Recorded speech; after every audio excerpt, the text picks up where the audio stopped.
What is up? What's going on, dear Scorpios? This is a quickie love bonus reading. So I have a little bit of time and I'm a little restless, so we're gonna do this. It's gonna be a quick one. Before we get started, all the information for everything you need is in the description box. My tarot class for beginners is available once again. So it's available again, was not available for some time. If you're a beginner, this is the best deal you can find. It's most affordable and the most comprehensive for people who just literally starting from scratch. And also my Etsy shop is offering 10% discount until next week, until Monday or Tuesday, I believe. So check it out. There is 2022 prediction available, and also what else? There's some new stuff, but basically just go there and check it out. Let's see what's happening for my dear Scorpios for love. I was missing a little bit in action and I have a little bit, few minutes. I just found out, I saw the headlines that Britney is finally free. I was so excited. I just saw that Netflix documentary yesterday too. So I don't know, just like I have anxiety after watching that documentary. So let's do your love reading. Let's see what's going on. It's been really dark where I am, no light, but hopefully Scorpio's love life is a little more bright than the situation with the weather, at least over here. Let's see, Scorpios and love. Scorpios and love. What's happening with love? Over here, the Empress. So I feel like Scorpios have graduated to the level of where you are really in that space. You're attracting love, but at the same time, you're not chasing anyone. So if like around you, you're seeing friends, I don't know, even family members, anyone who is like, you know, when people around you are a little bit in this desperate energy where they're like, oh, will this person call me? Oh my God, when will I meet someone? You are like in a very different space. So you can see the difference, I think, when you are interacting with other people, because you're just like, I'm here, I'm taking care of myself, I love myself, I'm self-sufficient. Do I want love? Sure, but like I am not gonna be in that space. Will I ever meet someone? Will this work out? Even if you are already, by the way, with someone, you are not in that space of desperation. So like if you've ever been desperate, if you've ever been in that space where, it was just like, we all know, right, Scorpio can really go into this tunnel vision, obsessive energy. I think that you really learned the lesson and you've graduated to just being a lot more stable on your own, which is important for Scorpios, because the opposite of Scorpio, the 7th house of Scorpio is Taurus. So if you want to attract love, you got to be a little bit more like Taurus when it comes to your relationships. That's one of the secrets of successful, Scorpio love life. Also, I think it can mean that Venus is in Scorpio right now. Venus is transiting your sun, moon, or ascendant for whatever you're watching this.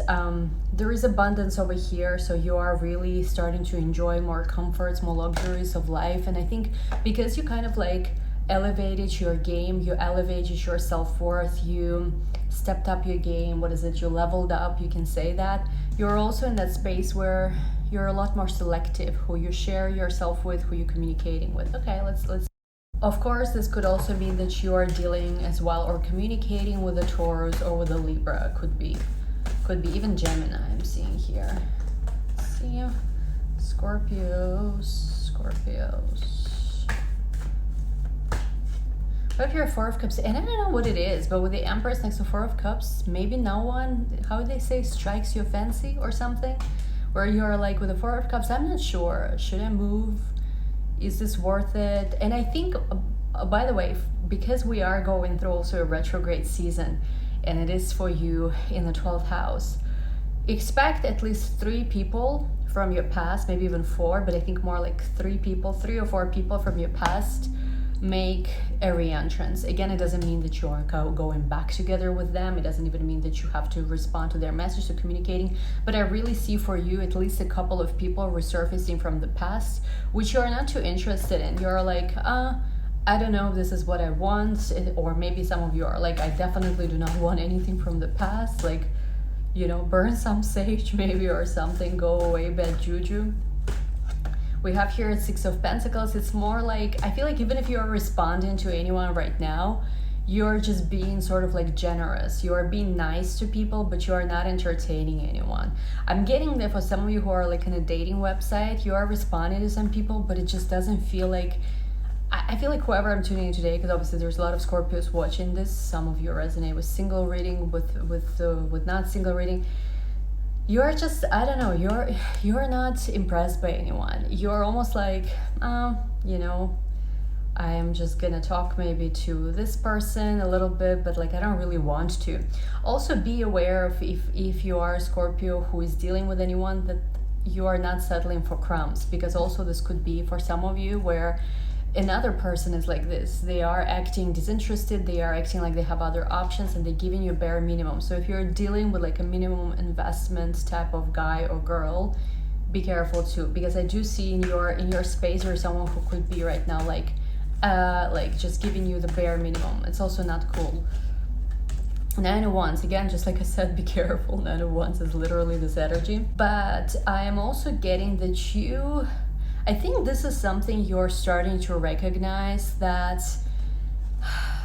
you're being very careful who you're letting into your space. And we've already seen this before, but it's almost like you've been crushed, you've been hurt, you've been wounded, and now you're just like, I don't know if I can trust people. I don't know if I will ever meet anyone I can trust. Like, will I ever meet anyone I can trust? Because you became so good at detecting red flags and just different behavioral patterns. You figured out different dynamics. Maybe you got, like most Scorpios are like natural psychologists, or at least become at some point very good psychologists. And of course this is different, right, than like licensed therapists or whatever. But like a lot of Scorpios possess a natural understanding of psychology, and usually if they are going through a lot of intense periods in their life, they kind of come out of it as also natural, like, you see patterns. It's something that is a gift of Scorpio, I guess. And it's almost like you're in that space where you're so awake in terms of seeing dynamics around people, like just people in your life, like maybe even your friends, and you're seeing how maybe that relationship that Susan is telling you is so perfect is actually not so perfect. And it kind of puts you into this I am wiser and maybe even older, but am I happier stage? Because I do feel like you guys are defensive. And this is number 9, which of course is the 9th house for Scorpios, which is Cancer. So Mars becomes debilitated in Cancer. And now you don't have to have Mars in Cancer, but I'm seeing this with astrology as an energy. You don't have to have this placement at all, where you are just being defensive. You are just not sure if you can trust people. Let's see what else. Where do we go from here? High Priestess. And I think that for you it's important to decipher in between just simple logic and just simple, education. Like, let me just explain this. This is actually very interesting.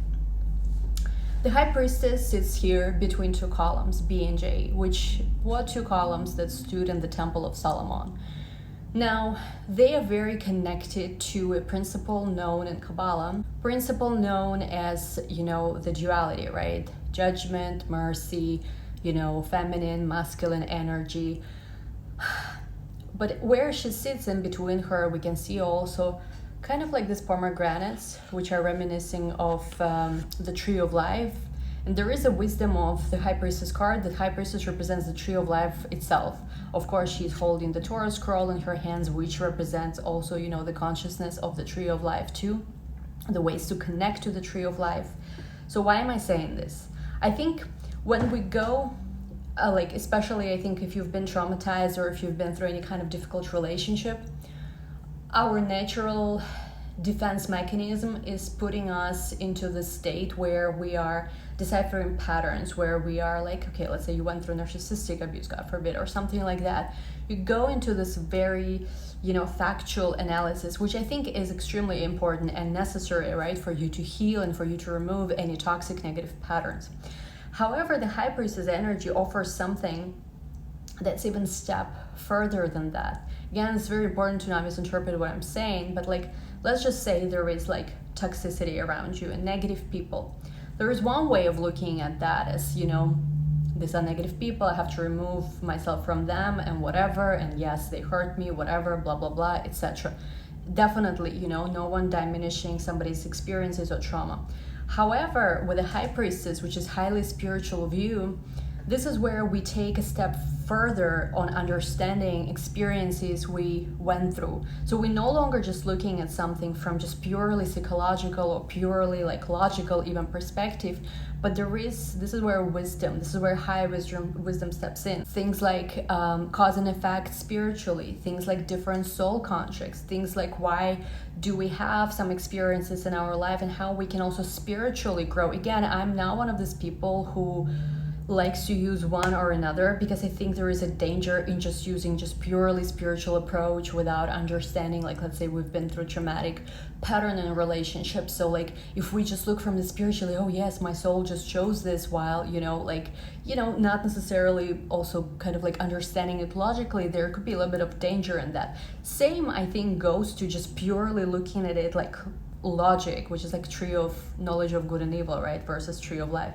It's about combining both spiritual understanding of something and also understanding where something stands logically, which can help us heal and which can help us reconcile things that are difficult. Like, you know, it can happen, like, let's just say in a family, right? Some of your closest people might like hurt you, and of course it's important to understand the logic behind it and the psychology behind it, but at the same time, if you kind of just, just also limit it to that, it might not offer necessarily like a healing on a higher spiritual level for that. Again, it's like a sensitive topic, but I just get that for someone here, when it comes to relationship patterns in your life, yes, you understood a lot of these lessons from a very psychological, from a very like logical perspective. So with the High Priestess here, we are starting to understand something as well that's not so visible just with the naked eye. Let's see what else this goes. I hope you understand this. Like if whoever it's for, you guys will know what I'm talking about.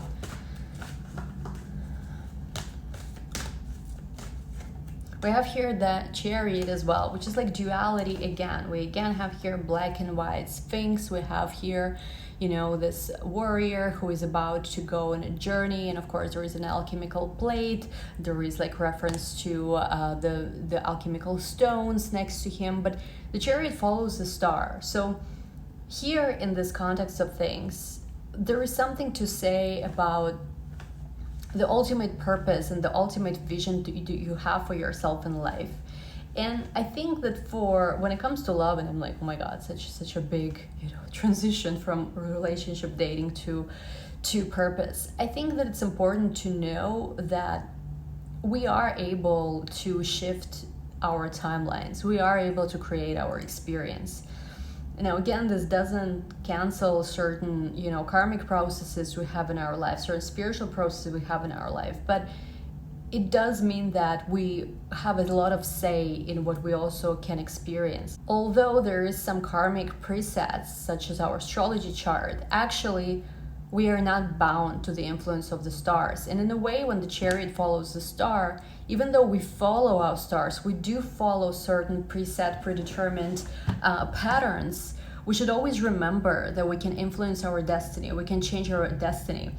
In my opinion, personally, I was studying sacred texts at the university, and I was always studying astrology for a long time, and Kabbalah, Kabbalah was 2016 I started, so it's like almost 6 years now at this point with Kabbalah studies. Like, my personal understanding of why, let's say, certain religious, institution or just like religion or sacred texts prohibit, let's say, astrology, is because a lot of astrologers, and I've seen this with my own eyes, do practice astrology in such way, honestly, I don't want to say it should not be allowed, but in a way that's very limiting to a conscious and spiritually awakened human being. So, like, very often I see people giving, such predictions, oh, you will never marry, oh, you will, whatever, live like a short and miserable life, God forbid, or something like that. And it's just like this is the kind of stuff that is just against human destiny to, become not influenced by the stars and by the upper realms, but being able to influence the stars and upper realms. And actually, in Kabbalah, there is secrets of that. Like, there are sequences of letters. You know, if anyone had ever had a chance to read like the book of Sefer Yetzirah, which is a book of formation, different secrets are given there. So in a way, what we need to remember about any kind of karma or any kind of, like for Scorpios, difficult, going back, difficult relationship patterns, is that it could be changed. It could be changed. It could be hard. It's not necessarily something that's easy. Like, let's say a lot of Scorpios, have a lot of Scorpio clients, like a lot of Scorpios are like, oh my God, it's always the same. It's always so hard in relationships. We are doomed when it comes to love. And although Scorpios might have a bit of a more difficult, especially Venus is like in Scorpio, or Venus is just in a more difficult sign too. Although Scorpios could have a little bit more difficult, time when it comes to love, it's not to say that it's always going to be like that. And I think this is where it's very important to remember. And even looking at it from, I know I kind of got diverted here, but I think it's very important because very often it's not sad. But even if you look at simply even evolutionary astrology perspective, or even at something known as secondary progressions in astrology, which evolutionary astrology and Kabbalistic astrology both heavily use in its analysis. Even as a Scorpio, your chart, like whatever Scorpio placements you have, it progresses into Sagittarius. And I'm gonna link my video about progress charts as a key to happiness in the cards and in the description box below, because actually we evolve past whatever situation. Of course, our natal chart always remains, but by embracing the qualities of also next sign, like for example, Scorpio might be very closed off initially and distrustful to the universe, and sometimes even having a little bit more of a negative outlook on life. But the next sign after Scorpio is Sagittarius. So once they start embracing more optimistic approach, maybe religion or spirituality, traveling the world, becoming more optimistic, more open to life, they see their life changes. So here with the Chariot card and after the High Priestess, it's almost like it's important for you to use the knowledge and certain spiritual concepts you've learned, certain understanding you've learned, in order to go to your next level, in order to manifest that ideal, that dream life that you have. Because it's not like the things you know about yourself and the things you've learned, the things you've been going through in order to heal should not limit you, should not put you in this dark place where you're like, oh, that's how life is and I just don't trust anyone and just whatever, like here we are. So that's something that I'm seeing here. Let's see what else. What's next in love for my dear Scorpios?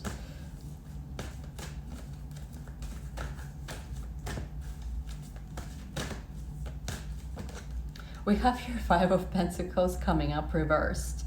So it's about time you reverse the pattern. I feel like when it comes to feeling heartbroken, or when it comes to relationships you can feel for sure didn't work out, there is one very specific pattern that you've experienced. And this is a pattern of where you've repeatedly been feeling like you were left out in the cold. It's a very specific frequency. Whatever relationship you would go to, I think, whatever relationship where you've been heartbroken or were feeling like you were not appreciated, you were not enough, if you think there was always this one signature feeling. I think maybe Teal Swan talks about it in her videos. I'm not sure who exactly. I watched it somewhere too a while ago. There was another person, another healer who was talking about it. But there is this very very apparent signature feeling that you've been having. And it's something where you just feel maybe not enough, or maybe it just feels literally like you feel cold inside yourself, or everything just becomes numb, or you feel like no one hears you. It may be even something that goes back all the way to like childhood traumas or things you've experienced back then. And there is something about reversing this pattern by becoming conscious of when you start feeling that way again. Maybe even going back to those experiencing and rewiring. Like if, let's say, if it was experienced in a childhood, or maybe in your first relationship, in your first marriage, in your first dating experience, or maybe for the first time you've experienced where a person left you or a person lied to you about something. That moment when you felt inside this cold, or this whatever, for each person obviously is different, going back and rewiring it, supporting maybe yourself, like going back into that time, and helping yourself to recover from it. It's something that can help you completely shift this timeline, so to say, and start attracting next results. So I feel like you are right now starting to reverse the patterns you've had before. Like there was a pattern. It's almost like it always followed the same like the same chain of events, Queen of Cups. And I think that for you now, it's important to realize that you have a lot of love to give. There is a lot of love you can experience in this lifetime. You have mastered your emotions. You're a lot wiser and emotionally more stable than you were before. Experiences you've had when you were younger, perhaps, and maybe like the way you looked at things maybe even a year or 2 years ago is going to be very different than the way it's going to go now. So I feel like for a lot of you, you're holding yourself back from dating because you just feel like you're going to repeat the pattern. You're very scared, maybe even of yourself, not even so much of another person, because of course we cannot always control other people, right? So maybe you're even scared of yourself. You're scared that this needy version of yourself is gonna come out again. You're scared that this very triggered version of yourself is gonna come out. Whatever, every one of us has some toxic version that sometimes can be triggered, in love and in relationship. So there is a part of you that's scared of that side of yours that's gonna come out, while you're not realizing that you're actually been reversing that pattern. You've been really coming into this Queen of Cups. And the very first card we had was the Empress energy. So you have the Queen of Cups with the Empress, with the High Priestess. There is something about not giving yourself enough credit, maybe not realizing your own power and how far you've come, which is why you are like, I'm not ready for a relationship yet. Maybe not. Maybe I have to be careful.